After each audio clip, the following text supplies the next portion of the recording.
열왕기하 15장 13절에서 26절 말씀.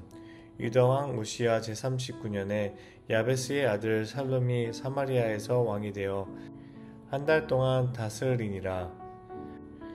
가디의 아들 무나헴이 디르사에서부터 사마리아로 올라와서 야베스의 아들 살룸을 거기서 쳐 죽이고 대신하여 왕이 되니라. 살룸의 남은 사적과 그가 반역한 일은 이스라엘 왕 역대 지략에 기록되니라. 그때의 무나헴이 다르사에 와서 딥사와 그 가운데 있는 모든 사람과 그 사방을 쳤으니 이는 그들의 성문을 열지 아니하였음이라. 그러므로 그들이 그곳을 치고 그 가운데 아이벤 부녀를 갈랐더라. 유다왕 아사랴 제39년에 가디의 아들 무나헴이 이스라엘 왕이 되어 사마리에서 10년간 다스리며 여호와 보시기에 앙을 행하여 이스라엘로 범죄하게 한 느밧의 아들 여로보암의 죄에서 평생 떠나지 아니하였더라. 아수르의 왕 불이 와서 그 땅을 치려하매 무나헴이 은 1000달란트를 불에 주어서 그로 자기를 도와주게 하므로 나라를 자기 손에 굳게 세우고자 하여 그 은을 이스라엘 모든 큰 부자에게 강탈하여 각 사람 외에 은 50세겔씩 내게 하여 아수르 왕에게 주었더니 이에 아수르 왕이 되돌아가 그 땅에 머물지 아니하였더라. 무나헴의 남은 사적과 그가 행한 모든 일은 이스라엘 왕 역대 지략에 기록되지 아니하였느냐. 무나헴이 그의 조상들과 함께 자고 부가히야가 대신하여 왕이 되니라. 유다의 왕 아사랴 제50년에 무나헴의 아들 부가히야가 사마리에서 이스라엘 왕이 되어 2년간 다스리며 여호와께서 보시기에 악을 행하여 이스라엘에게 범죄케 한 느밧의 아들 여로보암의 죄에서 떠나지 아니한지라. 그 장관 르말라의 아들 베가가 반역하여 사마리아 왕궁 호위소에서 왕과 아르곡과 아르에를 죽이되 길로앗 사람 50명과 더불어 죽이고 대신하여 왕이 되었더라. 부가히야의 남은 사적과 그가 행한 모든 일은 이스라엘 왕 역대 지략에 기록되니라. 아멘.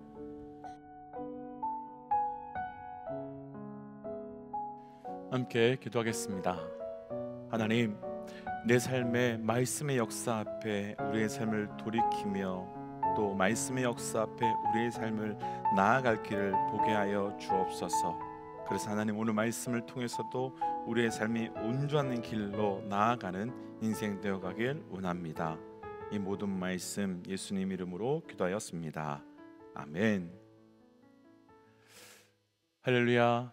죄인된 우리를 절대로 포기하지 않으시고 끝까지 하나님의 길로 돌이켜 주시는 우리 하나님의 이름을 높이 찬양합니다. 오늘 우리가 함께 나눌 말씀의 제목은 망해가는 역사 앞에서, 망해가는 역사 앞에서라고 하는 말씀의 제목입니다. 사자성어 가운데 타산지석이라고 하는 말이 있는데 간단하게 그 뜻을 정리해 본다면 다른 사람에게는 하찮고 별일이라 할지라도 그것을 내게 적용하면 큰 도움이 될 수 있다라고 하는 뜻입니다. 어제 말씀에 이어서 오늘 말씀은 북이스라엘이 계속해서 망함의 길을 향해서 돌진하고 있는 역사의 사건들로 이제 완전 망하기 직전에 와 있는 상황입니다. 그렇다면 하나님께서는 왜 성공하고 잘된 그런 사건들이 아니라 이런 비참하고 패배하고 타락하고 있는 사건들을 우리에게 기록해서 보여주고 있는 것이겠습니까? 바로 영적 타산지석으로 망해가는 역사 앞에서 우리의 삶을 돌이키며 그래서 온전한 걸음으로 나아가도록 하기 위함이지 않으시겠습니까? 오늘 말씀에서도 어제 말씀에 이어서 망해가는 역사가 반복되는데요, 오늘 말씀을 함께 묵상하면서 우리의 삶은 그 망해가는 역사를 따라가는 것이 아니라 오히려 그 망해가는 역사와 정반대의 길을 갈 수 있는 영적 은혜가 우리 모두에게 있으시기를 주의 이름으로 축복하며 또한 도전합니다. 망해가는 역사 앞에서 첫 번째는요 17절과 18절 말씀 함께 읽어보도록 하겠습니다. 함께 읽을까요? 유다왕 아사랴 제39년에 가디의 아들 무나헴이 이스라엘 왕이 되어 사마리에서 10년간 다스리며 여호와 보시기에 악을 행하여 이스라엘로 범죄하게 한 느밧의 아들 여로보암의 죄에서 평생 떠나지 아니하였더라. 아멘. 오늘 묵상하고 있는 15장에 시작된 1절 말씀부터 시작해서요, 북이스라엘 왕들은 어제도 잠시 나누었지만 짧은 시간 동안 5명이나 바뀌게 됩니다. 그런데 그렇게 망한 왕들에 대한 평가는요, 한결같은데 그 반복되어 나오는 구절이 어제 나눈 것처럼 느밧의 아들 여로보암의 죄에서 떠나지 않았다라고 하는 그 구절로 계속해서 반복됩니다. 여기서 나오는 느밧의 아들 여로보암은요, 15장 1절에서 나오는 르호보암, 그러니까 일반적으로 여로보암 2세라고 부르는 요아스의 아들 여로보암과는 다른 사람으로 북이스라엘의 초대 왕으로 이스라엘을 남유다와 북이스라엘로 갈아지게 한 바로 그 장본인이었던 사람으로, 그 이후에 악으로 빠지고 죄를 지은 모든 왕들에 대한 평가는 느밧의 아들 여로보암이 되고 있고, 심지어 어제 보면 8절과 9절 말씀을 보면 여로보암 2세의 아들 스가랴 또한 6개월 만에 왕에서 내려오게 되는데, 그 이유 또한 어제 나누었지만 여로보암의 죄에서 떠나지 않았기 때문이다 라고 말씀은 증거하고 있었습니다. 그런데 저는 이 부분에서요, 하나님께서 조금은 불공평한 것 아닌가라는 생각이 드는 부분이 있습니다. 앞서 나누었던 북이스라엘의 모든 죄의 기준이 된 여로보암 1세는 대략적으로 22년 동안이나 통치하고 있었습니다. 그런데 방금 나눴던 스가랴는요, 6개월밖에는 왕을 하지 못했습니다. 그리고 오늘 본문 13절 보시면요, 살룸은 한 달밖에는 통치를 하지 못했습니다. 그런데 그들에 대한 말씀의 평가와 판단은 모두 한 가지, 여로보암의 죄에서 떠나지 않았다라고 하는 동일한 평가, 동일한 판단, 동일한 기준이었습니다.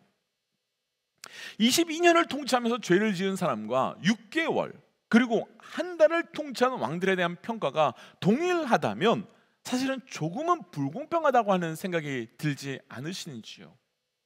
아무래도 22년 동안 죄를 지은 사람과 한 달 동안 죄를 지은 사람과 그 죄의 양과 분량과 정도는 비교할 수 없을 정도로 이 죄의 양과 분량이 훨씬 많을 것인데, 그렇게 비교해서 동일한 판결과 동일한 평가를 내리신다면 어떻게 하나님께서 공평한 하나님이라고 말씀할 수 있을지, 어떻게 정의의 하나님이라고 할 수 있을지 의심이 되는 생각이 들었기 때문입니다. 우리 하나님이 공평한 하나님이시고 정의의 하나님이시다라고 한다면 22년 동안 죄를 지은 사람과 6개월 혹은 한 달 동안 죄를 지은 사람과의 책임에 대한 결과는 달라야 하지 않겠습니까? 그래야 공평하다고 말할 수 있고, 그래야 정당하고 합당하다고 할 수 있는데, 하나님의 평가는, 그리고 말씀의 평가는 22년이든 6개월이든 한 달이든 아무 상관없이 여호와 앞에서 악을 행했다라고 말하면서 동일하게 22년도 6개월도 한 달도 다 심판과, 그리고 그 심판으로 인하여 죄의 자리로 나아가 죽음을 맞이하게 되고, 그런데 이렇게 본다면 우리 하나님께서는 왜 이렇게 평가하고 있는지 우리는 반드시 고민해 보아야 되는 겁니다. 무엇 때문일까요? 왜 이렇게 될까요? 그런데 이렇게 하나님의 말씀이 판단되고 평가되고 있는 부분에 대해서 이상하다라고 생각하는 저 자신에 대해서 먼저 돌아보고 싶습니다. 사실 우리가 이런 부분에서 하나님께서 공평하지 않으신 것 같다라고 하는 생각이 드는 이유가 있는데, 우리는 우리들의 행동과 판단에 대해서 결정하고 선택할 때 그 기준을 양으로, 그리고 어떤 죄의 정도로 판단하고 평가하고 있기 때문입니다. 그러니까 죄를 지었습니다. 그런데 우리 마음에는 그 어떤 사람의 죄를 보면서 비난하고 정죄하는 이유가, 내게도 죄가 있기는 하지만 적어도 나는 그 정도의 죄를 지은 것은 아니라는 생각이 우리 안에 있기 때문이지 않습니까? 그래서 그와 나의 죄를 비교하면서 그의 죄가 내 죄보다 크고 무겁다고 생각되면 그를 죽어라 하고 비난하고, 나의 죄가 그의 죄보다 크다고 생각되면 입 다물고 가만히 있는 것이 우리의 모습이지 않습니까? 그러나 하나님과 말씀이 우리에게 제시하는 기준은 죄의 양이나 죄의 정도가 아니라 말씀이 기준이 되며 하나님이 기준이 되고 있는 겁니다. 그러니까 하나님이 기준이 되셔서 하나님의 기준에서 벗어난 것, 하나님 길에서 떠나간 것, 그것을 죄의 정도라고 말씀하시고, 얼마나 떠났느냐, 얼만큼 떠났느냐, 얼마나 많이 떠났느냐가 아니라 그 하나님의 기준에서 조금이라도 벗어난 것이면 죄이며, 하나님의 길에서 한 걸음이라도 나아갔다면 그것이 악이다라고 말씀하고 있는 겁니다. 우리가 오래 나누었던 느헤미야 말씀으로 함께 좀 이 부분을 조금 더 묵상해 보고 싶습니다. 느헤미야 5장에서 느헤미야의 성벽 재건을 반대했던 산발락과 도비야라고 하는 대적들은 어떤 공격에도 통하지 않자 느헤미야에게 오노 평야라고 하는 곳에서, 그러니까 예루살렘과 사마리아의 중간 지대에서 만나서 우리의 갈등의 문제를 해결해 보자라고 말합니다. 그런데 그때 느헤미야는 단호하게 거절합니다. 이유가 있습니다. 위치로 보면요, 중간이고 위치로 보면 합리적이지만 영적으로 본다면 내 위치에서 한 걸음이라도 벗어나는 순간 하나님의 길을, 그리고 하나님의 위치를 벗어나는 것이기 때문입니다. 사단은 처음부터 우리에게 사람을 죽이라고 말하지 않습니다. 단지 미움과 상처를 우리 마음에 던질 뿐이며, 그래서 나는 살인한 사람보다는 낫다라는 착각 속에 살게 만듭니다. 사단은 처음부터 믿음을 포기하라고 말하지 않습니다. 적어도 나는 저런 사람들보다는 믿음이 괜찮아, 나는 저들과 함께 있을 수 없어 라고 하면서 믿음을 포기하게 만들지요. 우리의 믿음은요, 양의 문제가, 정도의 문제가 아닙니다.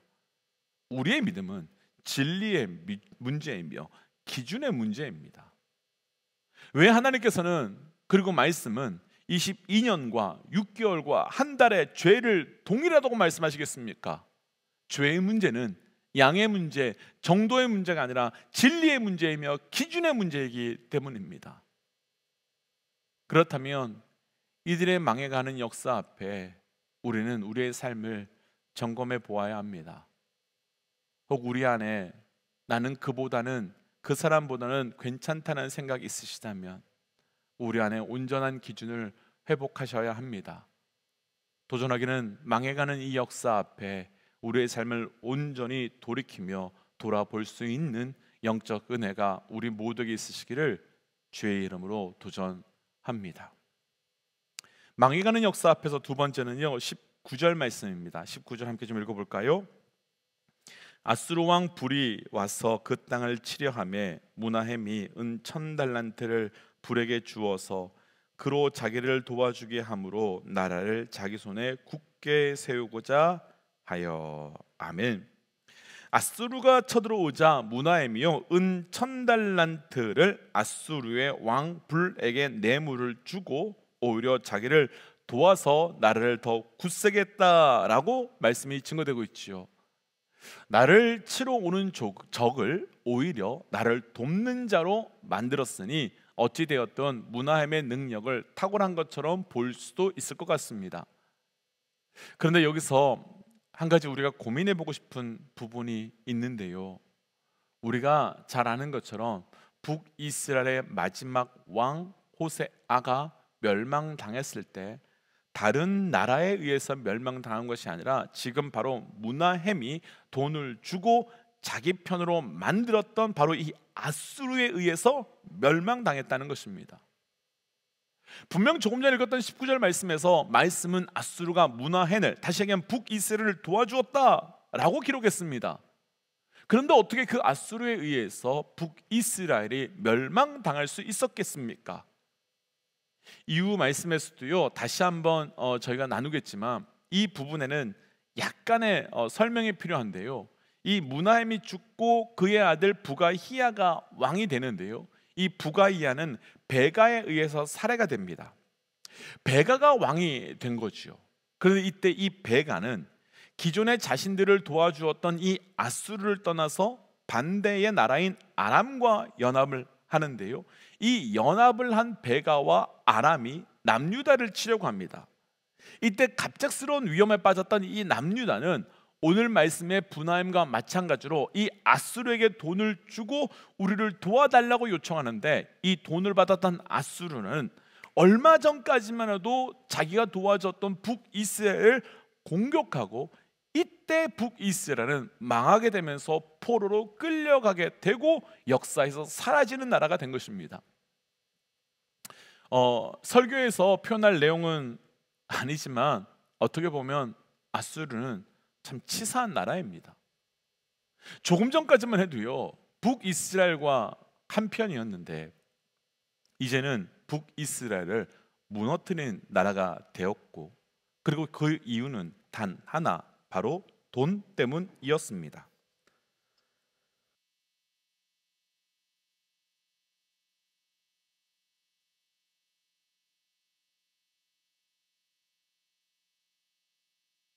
죄송합니다. 그런데 망해가는 북이스라엘의 역사 앞에서 우리가 이 부분을 쉽게 넘길 수 없는 이유는 바로 이것이 우리의 모습과 너무나 닮았기 때문입니다. 때로는 원수같이 지내던 관계가 때로는 공동의 적이 생기고, 공동의 문제가 생기면 언제 그랬냐는 듯이 함께합니다. 그런데 그렇게 지내다가 조금 지나서 함께 할 수 있는 더 든든한 사람이 생기면 또다시 헤어져 서로 원수가 되고, 그러면서 서로 무너뜨리는 사람들, 무너뜨리는 관계, 무너뜨리는 일들을 보게 됩니다. 그런데 이렇게 망해가는 역사 앞에서 정말 중요한 것을 놓친 것이 하나 있습니다. 북이스라엘이 아수르에 의지했지만 아수르에 망했습니다. 그리고 남유다는 아람에 공격당할 때 이들 또한 아수르에 의지했는데, 그렇게 의지한 아수르가 내 민족 북이스라엘을 완전히 멸망시켜 버립니다. 이들의 망함의 역사 앞에서 북이스라엘도 그리고 남유다도 공통적으로 하나님을 의지하지 않았습니다. 하나님을 찾지도 않았습니다. 이들의 역사에서 망함의 역사가 시작된 이유도, 그리고 결국 망하게 된 이유도 사실은 하나였는데, 바로 하나님을 찾지 않은 것, 바로 그거 한 가지였습니다. 그렇다면 이렇게 망해가는 역사 앞에서 우리의 삶에서 우리 또한 그 길을 걷지 않기 위한 유일한 길은 단 한 가지, 바로 하나님을 찾는 것입니다. 그냥 찾는 것이 아니라 매 순간 찾고 구하는 것, 바로 그것입니다. 믿음의 동역자 여러분, 우리 기억해야 됩니다. 하나님 외에 내가 의지하고 있는 것은 결국 나의 우상이 되고 나를 무너뜨리게 될 것입니다.